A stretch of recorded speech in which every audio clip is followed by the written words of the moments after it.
नमस्कार। One TV के हिंदी समाचार में आप सबों का स्वागत है। मैं शहबाज। आगे बढ़ने से पहले देखेंगे हेडलाइंस। तेलंगाना में कांग्रेस सरकार के 1 साल पूरे होने पर मुख्यमंत्री ने स्वास्थ्य क्षेत्र में महत्वपूर्ण कदम उठाए। आईटी मंत्री श्रीधर बाबू ने कार दुर्घटना के बाद यातायात बहाल किया। कांग्रेस अध्यक्ष मल्लिकार्जुन खड़गे ने शिवलिंग विवाद पर बीजेपी को आड़े हाथों लिया। कहा, बीजेपी समाज को बांटने का काम कर रही है।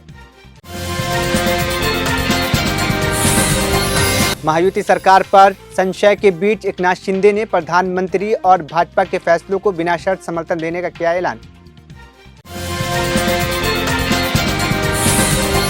प्रियंका चतुर्वेदी का केजरीवाल पर बड़ा बयान। कहा, आपने संघर्ष के बावजूद लोगों का जनादेश जीता।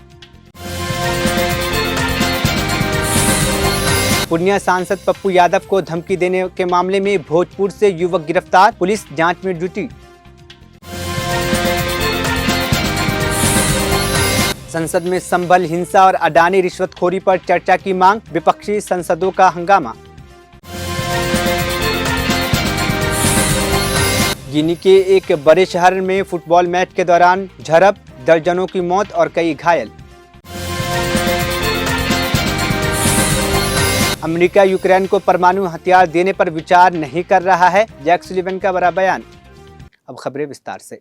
तेलंगाना में कांग्रेस सरकार के 1 साल पूरे होने के अवसर पर आयोजित समारोह में मुख्यमंत्री रेवंत रेड्डी ने स्वास्थ्य और चिकित्सा विभाग द्वारा राज्य भर में 16 नर्सिंग कॉलेजों, 28 सरकारी हेल्थ केयर कॉलेजों और 32 ट्रांसजेंडर क्लिनिकों का उद्घाटन किया। इसके साथ ही 442 नए सिविल असिस्टेंट सर्जन और 24 फुट सिक्योरिटी अधिकारियों को नियुक्ति दस्तावेज भी सौंपे। मुख्यमंत्री ने स्वास्थ्य मेले के तहत 200 से अधिक नए एम्बुलेंस का भी उद्घाटन किया, जिससे राज्य में स्वास्थ्य सेवाओं में सुधार की दिशा में महत्वपूर्ण कदम समझा जा रहा है। तेलंगाना के आईटी मंत्री श्रीधर बाबू ने हैदराबाद के बीआरके भवन के पास एक कार दुर्घटना के बाद अपने वाहन से बाहर निकलकर यातायात को बहाल किया। सचिवालय की ओर जाते समय मंत्री ने दुर्घटनाग्रस्त वाहन को देखा, जिसके बाद उन्होंने तुरंत अपनी गाड़ी रोकी और सुरक्षा कर्मियों के साथ मिलकर यातायात को बहाल किया। दुर्घटना के विवरण को जानने के बाद मंत्री ने पुलिस से संपर्क किया और फिर मौके से रवाना हो गए। पुलिस के अनुसार टैंक बंड की ओर से आ रही वाहन के चालक का संतुलन खो गया, जिससे वाहन फुटपाथ पर चढ़ गया। मंत्री की इस कार्यवाही का वीडियो सोशल मीडिया पर तेजी से वायरल हो रहा है।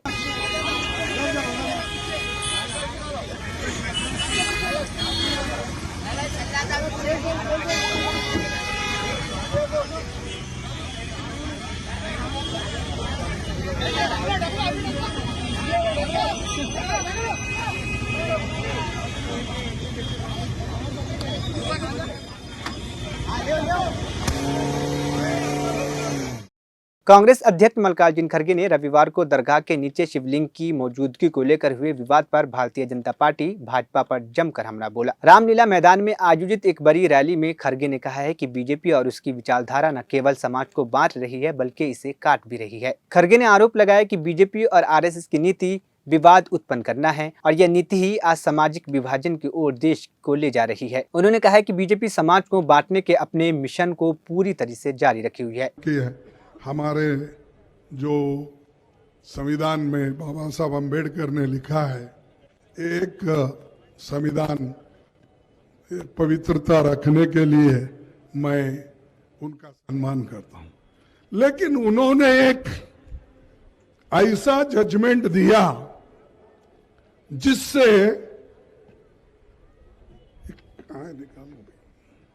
स्मिता देखो इधर किधर है, उन्होंने ऐसा एक जजमेंट लिखा, उससे आज हिंदुस्तान में पेंडोरन बॉक्स खोल दिए।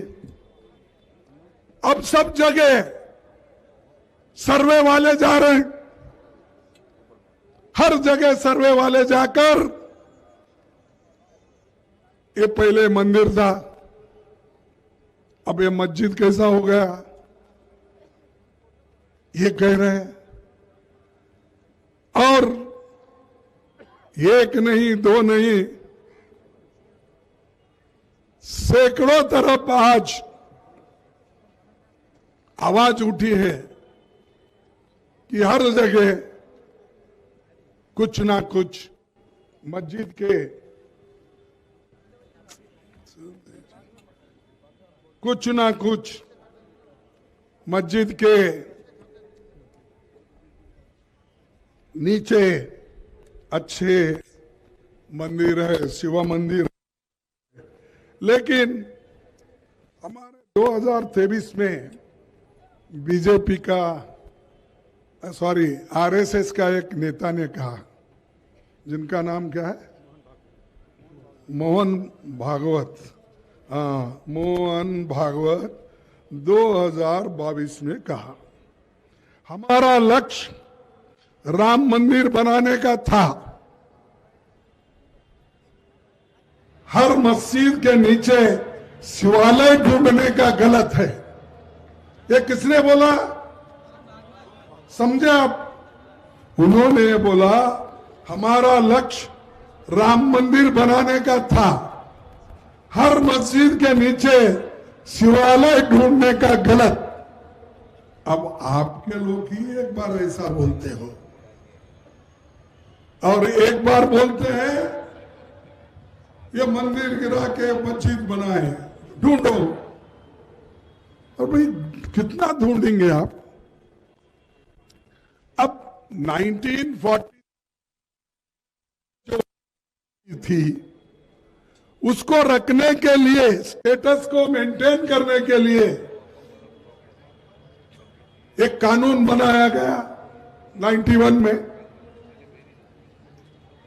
तो प्लेसेस ऑफ वर्शिप एक्ट। फिर खोद खोद के हम क्यों झगड़ा निकालना?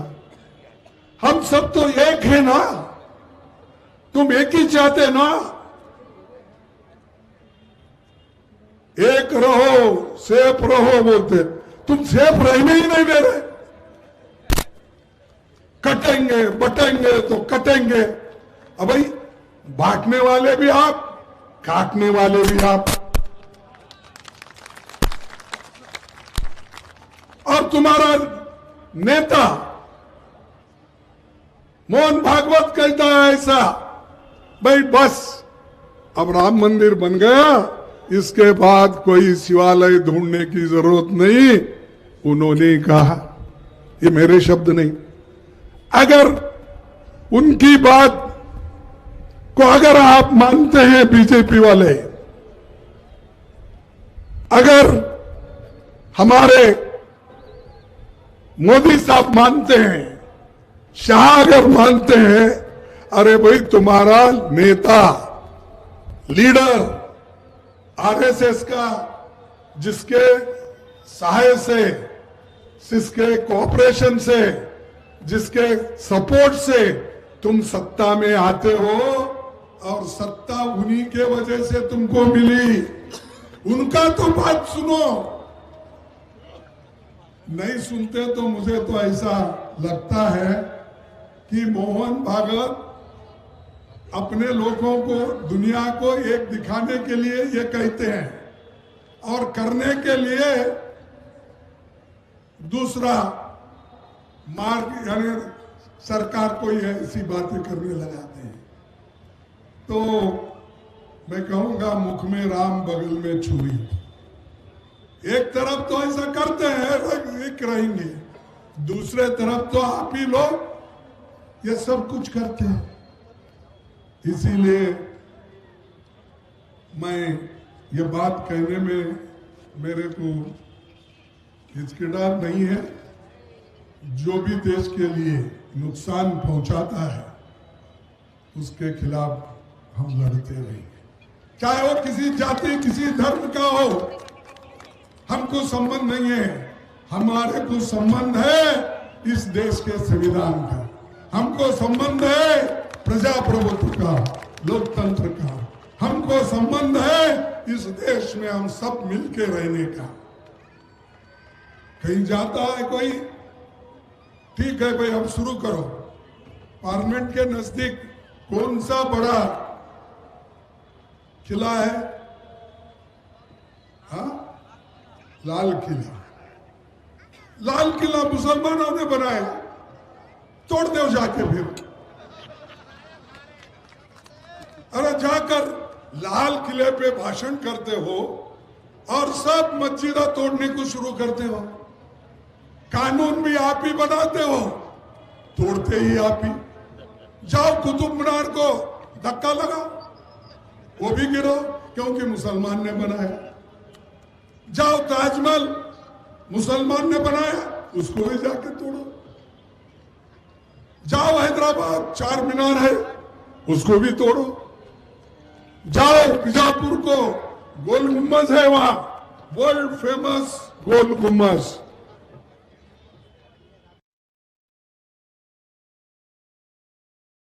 महाराष्ट्र में महायुति सरकार के गठन को लेकर चल रही संशय के बीच कार्यवाहक मुख्यमंत्री एकनाथ शिंदे ने 2 दिन की चुप्पी के बाद कल सतारा से मुंबई के लिए रवाना हुए। अपने प्रस्थान से पहले एक संवाददाता सम्मेलन में शिंदे ने प्रधानमंत्री नरेंद्र मोदी और अमित शाह और भाजपा के अध्यक्ष के फैसलों को बिना शर्त समर्थन देने का ऐलान किया है और कहा है कि वह महाराष्ट्र के लिए उनके किसी भी निर्णय को स्वीकार करेंगे। सतारा में पत्रकारों से बातचीत करते हुए शिंदे ने अपने स्वास्थ्य के बारे में बताया कि चुनाव प्रचार में कड़ी मेहनत के कारण उनकी तबियत प्रभावित हुई थी, इसलिए वह आराम करने के लिए आए हैं।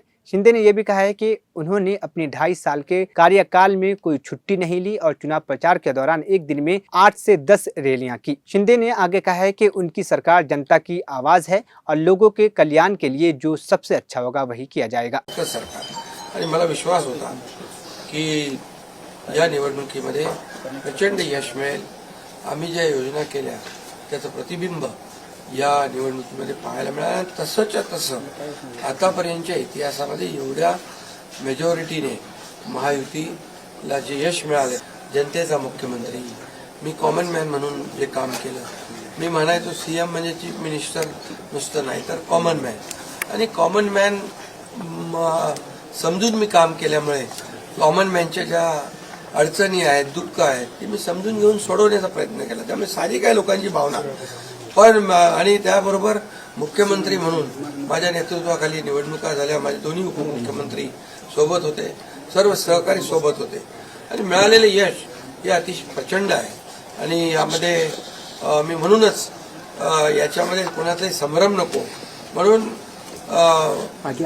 मागच्या आठवड्यामध्ये मी प्रेस कॉन्फरन्स घेतली। आपल्याला माहिती आहे की यामध्ये आदरणीय प्रधानमंत्री नरेंद्र मोदीजी, आदरणीय अमित भाई शाह गृहमंत्री, भाजपाचे अध्यक्ष आणि या सर्व निर्णय घेतील मुख्यमंत्री पदाबाबतचा।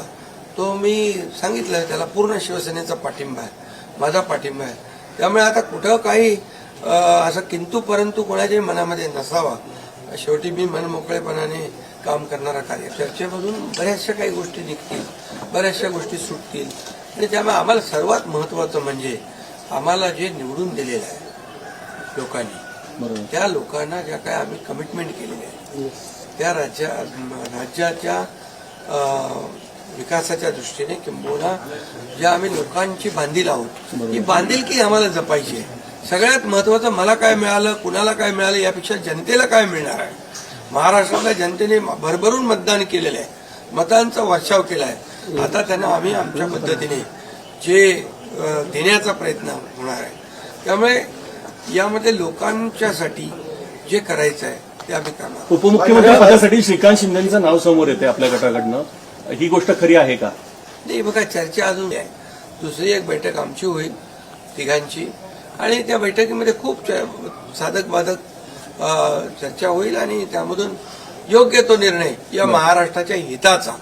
बघा, आमच्यामध्ये तुम्हाला मी सांगतो, या जनतेने आम्हाला भरभरून दिलेलं आहे। जनतेला असं वाटता कामा नये की आम्ही सत्ता दिली, सरकार म्हणजे एवढी मेजॉरिटी दिली, आता चांगलं सरकार स्थापन व्हावं, जी अपेक्षा जनतेची आहे ती आम्ही पूर्ण करणार आणि आम्हाला जनतेबरोबर आम्ही उत्तरदायित्व आहोत। त्यामुळे लोक काय बोलतात, विरोधक काय, विरोधकांना काय काम राहिलंय का, काय राहिलंय बाकी? आता ते काय, आता ईव्हीएम म्हणजे आता ह्याच्यामध्ये मी एकच तुम्हाला सांगतो की आमच्यामध्ये कुठलाही काही समन्वयाचा अभाव नाही, समन्वयाने काम सुरू। मी तर माझी जाहीर भूमिका परत परत मला मांडण्याची गरज नाही। मी तर बुधवारी जे प्रेस कॉन्फरन्स घेतली त्यात सगळी भूमिका स्पष्ट मांडलेली आहे आणि लोकांना आता काय विरोधकांना काम नाही, विरोधी पक्षनेताही होता येत नाही, एवढी देखील संख्याबळ नाही, एवढं भरभरून प्रेम लोकांनी दिलंय त्यामुळे आता ईव्हीएम आणि या सगळ्या गोष्टींची चर्चा चालू आहे. बघा, झारखंडमध्ये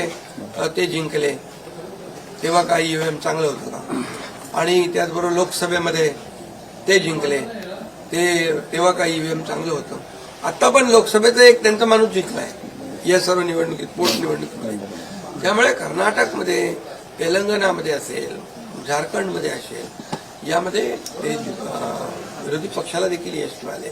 त्यामुळे हे लाडक्या बहिणींनी एक आणि सर्वांनीच लाडक्या बहिणींचा मोठा सहभाग याच्यामध्ये, या विजयामध्ये आहे. आणि लाडक्या भावांना त्यांनी भरभरून प्रेम दिले, लाडक्या भावांनी आम्हाला प्रेम दिले, लाडक्या शेतकऱ्यांनी दिले. सर्वांनी, सर्वांच्या एकजुटीच्या प्रेमामुळे, आशीर्वादामुळे. आम आदमी पार्टी के संयोजक अरविंद केजरीवाल ने दिल्ली विधानसभा चुनाव में किसी भी दल से गठबंधन न करने का ऐलान किया है, जिस पर शिवसेना यूबीटी की राज्यसभा सांसद प्रियंका चतुर्वेदी ने प्रतिक्रिया दी. प्रियंका चतुर्वेदी ने कहा है कि हरियाणा के चुनाव के बाद अब दिल्ली में भी यह साफ हो गया है कि कांग्रेस और आप मिलकर चुनाव लड़ने के लिए सहमति नहीं बना पाए हैं. उन्होंने कहा है कि आपने संघर्षों का सामना किया, फिर भी उन्होंने लोगों का जनादेश जीता है. प्रियंका चतुर्वेदी ने यह भी कहा है कि आपके चुने हुए प्रतिनिधियों को छोटे छोटे आरोपों में जेल भेजा गया, लेकिन दिल्ली के लोग इस कानूनी लड़ाई को समझते हैं और उम्मीद की कि वह फिर आपको विधानसभा चुनाव में जीत दिलाएंगे. तो जैसे हमने हरियाणा में देखा, we saw it in Haryana, we have seen it in Delhi now, that Congress and Aam Aadmi Party could not come to a consensus to be able to contest on their own and are fighting this fight. You must remember, Aam Aadmi Party has seen the struggle. They have won the mandate of the people, yet their elected representatives were jailed on frivolous charges. They have suffered all the consequences of playing, working for the people of Delhi. And I'm hoping people of Delhi will realize this, that they fought legal battles, they have fought against the false narratives, the lies, and the non-cooperation coming from the central government. So people of Delhi would keep that in mind and would make them win the assembly elections again. Purnia सांसद पप्पू यादव को धमकी देने के आरोप में एक युवक को बिहार के भोजपुर जिले के शाहपुर थाने क्षेत्र से गिरफ्तार किया गया है. गिरफ्तार युवक का नाम रामबाबू राय बताया जा रहा है, जो डुमरिया का निवासी है. उसकी गिरफ्तारी के बाद पूर्णिया पुलिस उसे अपने साथ लेकर चली गई है. शाहपुर थाना प्रभारी ने इस गिरफ्तारी की पुष्टि करते हुए बताया कि रामबाबू के खिलाफ पूछताछ जारी है, जिससे यह पता चलेगा कि उसने पप्पू यादव को धमकी क्यों दी. इसके अलावा यह भी जानने की कोशिश की जाएगी कि वह वाकई लॉरेंस बिश्नोई गैंग का सदस्य है या फिर कोई और व्यक्ति है. और उनकी सुरक्षा की जिम्मेदारी हम लोग की है, तो हम लोग उस पर ध्यान रखे हुए हैं. पूर्व में भी ऐसे कई मामले आए हैं, जिसमें से कई का हम लोग उजागर भी किए थे. जैसे पूर्व में भी कई लोग पकड़ा के गए हैं. इसमें अन्य कई मामलों में भी हम लोग जांच की, पर जांच में अभी तक कोई गिरोह के साथ कोई कनेक्शन नहीं आया. जहाँ अब तक जो मामले आए हैं सब में प्रैंक कॉल टाइप का ही आया है इसमें, या कोई अपना वेस्टेड इंटरेस्ट रहा है उसको लेकर. कुछ समय पहले हम लोग गिरफ्तारी करके भी लाए थे दिल्ली से, और अन्य जगहों से भी इनको धमकी दी जा रही थी. और जो नंबरों का इस्तेमाल किया जा रहा था, तो उसमें यही अभी तक आया था कि जो विदेश गए हैं वहाँ के नंबरों का इस्तेमाल भारत में ही हो रहा है. तो अभी तक भी जो आया है उसमें कोई कनेक्शन अभी तक नहीं मिला है. लेकिन हम लोग हर थ्रेट को मान के चल रहे हैं कि एक सही थ्रेट है, उसी हिसाब से हम लोग कार्रवाई भी कर रहे हैं. हर एक की जितने भी अब तक आए हैं सबकी जानकारी ली जा रही है, सब पे काम चल रहा है. तो वही बताया कि जिस तरह से आया है उसमें, और हम लोग हर एक को एक मान के चल रहे हैं कि वो थ्रेट है, जब तक कि उसका पूरी तरह से अनुसंधान नहीं हो जाए उसमें. और जो वीडियो है उसकी हम जांच कर रहे हैं. देखिए, चूंकि अब माननीय महोदय के द्वारा जो स्टेटमेंट दिया गया था उस कारण से हो रहा था. और जैसे आप लोग सामने हम लाए भी थे कुछ लोगों को पकड़ के, तो वो लोग के द्वारा बताया गया था कि उन लोगों के द्वारा भी कोई कनेक्शन नहीं था लॉरेंस बिश्नोई ग्रुप से, लेकिन उनके द्वारा या तो मजाक में या अपना ही कोई निजी स्वार्थ के लिए कॉल किया जा रहा था. तो अभी तक ऐसा कोई मामला हम लोग को नहीं मिला है जिसमें लॉरेंस बिश्नोई ग्रुप से लगा हुआ हो. लेकिन इस चीज को हम लोग ये नहीं मांगे चल रहे हैं कि और भी जो अन्य हैं उसमें कोई कनेक्शन ना हो. अभी तक उनको कई जगहों से इस तरह के मिल चुके हैं. तो वैसे मैंने बताया उसको कि हम लोग सुरक्षा पर पूरा ध्यान रखे हुए हैं, जो उनको अलाउड सिक्योरिटी. आज एक बार फिर कांग्रेस और अन्य विपक्षी दलों ने संसद में संबल हिंसा और अडानी के रिश्वतखोरी जैसे अहम मुद्दों पर चर्चा कराने की मांग की, लेकिन उन्हें मंजूरी नहीं मिल सकी. इसके बाद विपक्षी सांसदों ने लोकसभा और राज्यसभा दोनों में शोर शराबा जारी रखा, जिससे दोनों सदनों में कार्रवाई दिन भर के लिए स्थगित कर दी गई है. Notices of Shri Pramod Tiwari, Shrimati Rajani Ashok Rao Patil, Shrimati Phulo Devi Netam, Shri Anil Kumar Yadav Mandadi, doctor Syed Naseer Hussain, Shri Akhilesh Prasad Singh, Shri Vaiko, and Srimati J.B. Mathia Risam have demanded discussion on the allegation of corruption and wrongdoings against Adani Group. The notices of Sri Ramji Lal Suman, Sri Javed Ali Khan, Sri Neeraj Dangi, and Sri A.A. Rahim have demanded discussion over recent violence and law and order situation in Sambhal, Uttar Pradesh. The notices of Sri Ajit Kumar Bhuyan and Sri Tiruchi Shiva have demanded discussion over law and order situation in the state of Manipur. The notices of Sri Anil Kumar Yadav Mandadi, Sri Neeraj Dangi, Sri Imran Pratapgadi have sought discussion on the recent controversy regarding Ajmer Sharif Dargah in Rajasthan. Sri Sanjay Singh has demanded discussion over increase in crimes in Delhi. Sri Raghav Chadha has sought discussion over the atrocities of Hindus in Bangladesh and arrest of an ISKCON priest, and Dr. V. Sivadasan has sought discussion on need for a special package to address the plight of people of Wayanad. Honorable members may recall that the issue has been advocated by me on several occasions and at great length as regards operational areas of Rule 267. This was done first on 8th December 2022 and done elaborately later on 19th December 2022. The reiteration has taken place on a number of occasions. Having bestowed attention on these notices, I find they do not call for admittance at my end, and so are not acceded to. Honorable, one second, let me, I'm still saying. Honorable members, you all are undoubtedly cognizant of Murphy's laws, and they indicate anything that can go wrong will go wrong. It appears that there exists a deliberate algorithm to actualize Murphy's laws in this august House, consequently impeding the proper functioning of Parliament. We find ourselves achieving precisely the antithesis of what our Constitution ordains. In reverence to the framers of our Constitution and the innumerable patriots who made supreme sacrifice, I implore this House to permit me to proceed with the business listed on today's agenda. Honorable members, let me go. Honorable members, what we are doing is a spectacle to people's absolute distaste. Nothing is going on record. Nothing is going on record.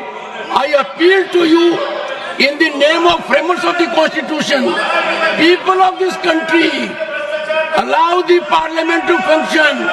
Don't make it dysfunctional. Nothing is going on record. Nothing is going on record. Question number 61, Sri Babu Ram Nishad.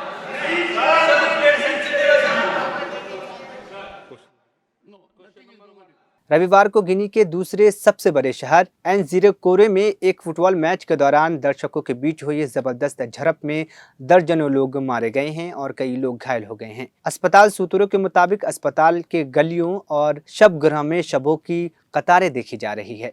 कुछ डॉक्टरों ने 100 से अधिक लोगों के मरने की सूचना दी है, हालांकि अभी तक मृतकों की अंतिम संख्या की पुष्टि नहीं हो सकी है। सोशल मीडिया पर वायरल हुए वीडियो में मैच स्थल के बाहर सड़क पर अफरा तफरी और जमीन पर पड़े हुए लोग नजर आ रहे हैं। इस बीच गुस्साए प्रदर्शनकारियों ने एनज़ेरोकोरे पुलिस स्टेशन में तोड़फोड़ की और आग भी लगा दी। समाचार एजेंसी AFP ने इस घटना की जानकारी दी है, लेकिन इसकी अभी तक पुष्टि नहीं हो सकी है।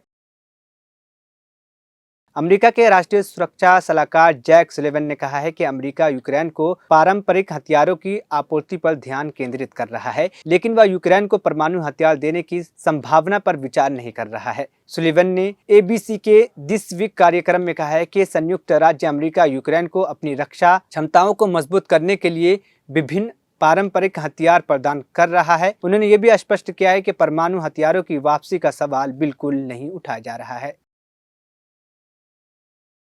आखिर में हेडलाइंस फिर। तेलंगाना में कांग्रेस सरकार के 1 साल पूरे होने पर मुख्यमंत्री ने स्वास्थ्य क्षेत्र में महत्वपूर्ण कदम उठाए। IT मंत्री श्रीधर बाबू ने कार दुर्घटना के बाद यातायात बहाल किया। कांग्रेस अध्यक्ष मल्लिकार्जुन खड़गे ने शिवलिंग विवाद पर बीजेपी को आड़े हाथों लिया, कहा बीजेपी समाज को बांटने का काम कर रही है। महायुति सरकार पर संशय के बीच एकनाथ शिंदे ने प्रधानमंत्री और भाजपा के फैसलों को बिना शर्त समर्थन देने का किया ऐलान। प्रियंका चतुर्वेदी का केजरीवाल पर बड़ा बयान, कहा आपने संघर्ष के बावजूद लोगों का जनादेश जीता। पूर्णिया सांसद पप्पू यादव को धमकी देने के मामले में भोजपुर से युवक गिरफ्तार, पुलिस जांच में जुटी। संसद में संभल हिंसा और अडानी रिश्वतखोरी पर चर्चा की मांग, विपक्षी सांसदों का हंगामा।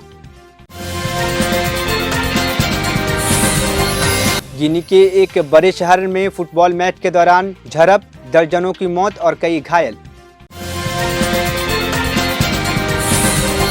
अमेरिका यूक्रेन को परमाणु हथियार देने पर विचार नहीं कर रहा है, जैक सुलिवन का बड़ा बयान। 1 TV हिंदी समाचार यहीं पे खत्म हुआ। मुझे दीजिए इजाजत, फिर होगी कल मुलाकात।